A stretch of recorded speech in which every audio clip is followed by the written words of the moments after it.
Well, hello. I'm back again. I just did a video on Husqvarna 288 decompression valve installation of a cylinder that never had one. And I didn't really say, like, hey, check me out tonight, man. I got the old retro Husqvarna hat on, the Husqvarna necklace, the Husqvarna racing shirt that I got from Joe Gibbs Racing years ago at Charlotte Speedway in North Carolina. Yep, Joe Gibbs used to sponsor a lot of NASCAR guys. Or he does. Joe Gibbs Racing, right?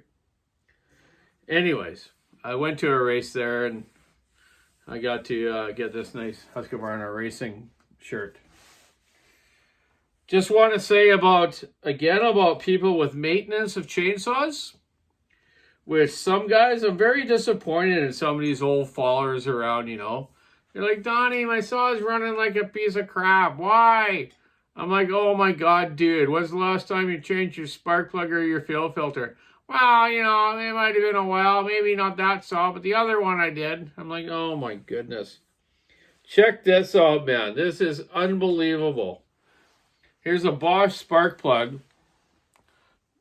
Look at the wear in it. See how the electrode tip is just burnt right off. It's all carboned up. I guess half eaten off. Thing was still running but had no power. Like, come on, man. That's so cheap, that spark plug. The fuel filter, look at it. Can barely suck through this. Like, you know what? The poor little diaphragms in that carburetor are working like crazy to get you some fuel so you think can run for the day to get your job done. Do your maintenance, boys, men, girls, whoever. Okay, just wanted to rant about that. Here's a new service update on 592s, Husqvarna. Okay, with the purge valves, when you're priming them up, they won't prime up or the thing's dying out, okay? Well, they had all these kinked hoses. See this? That there? It's got a non-smiley face. That's got a smiley face. Because these ones here, they kinked from the factory. They weren't installed right or just were a poor design. Now they got these kind of ribbed ones. Sort of like pulse lines on stills. See? So that there, it won't collapse as it bends like that. That wasn't hard to figure out. The ones that had problems before they had the service bulletin and this new part, I would just shorten those lines or just reattach them properly, okay? So the new part number for this new purge valve, purge valve line. Let's see where it is here. Oh, new part number is 534138001. That'll give you a new one, and then you can put it in. You can put that in for warranty. Any of the saws that isn't working right, and they're going to give you a little bit of money to help pay the mechanics to do that, which they should. You know, why should we have to fix things like that from the factory, right? But good on Husqvarna for getting on that quick. I've had probably at least 6 or 8 saws that were doing that. So good job on that. Okay, so that was my second thing after showing you the poor service from people. Oh, got this new felling dogs. I installed a few the other day. Some 2511 Echoes and 355T Echoes. 2511Ts and 355. Nice little felling spike with a couple screws.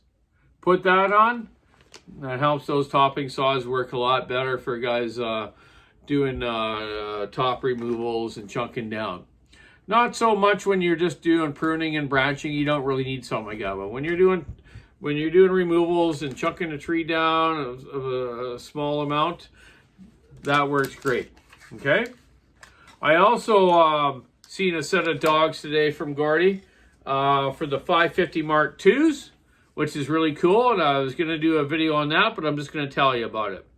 So the inside one fits properly on the crankcase, just bolts right on. And on the 550 Mark IIs or the regular 550s, that side cover, your clutch cover, doesn't have holes in it, but you can drill the holes. If you take the cover off and look at the inside of it, you'll see the hexagon marks where a nut would go, a 5mm nut on the top. But on the bottom, you have to take like your adjuster gray plastic, black plastic piece off. And there's a boss in there that looks like it's got the hexagon nut to fit, eh? So you just take a drill bit, what size?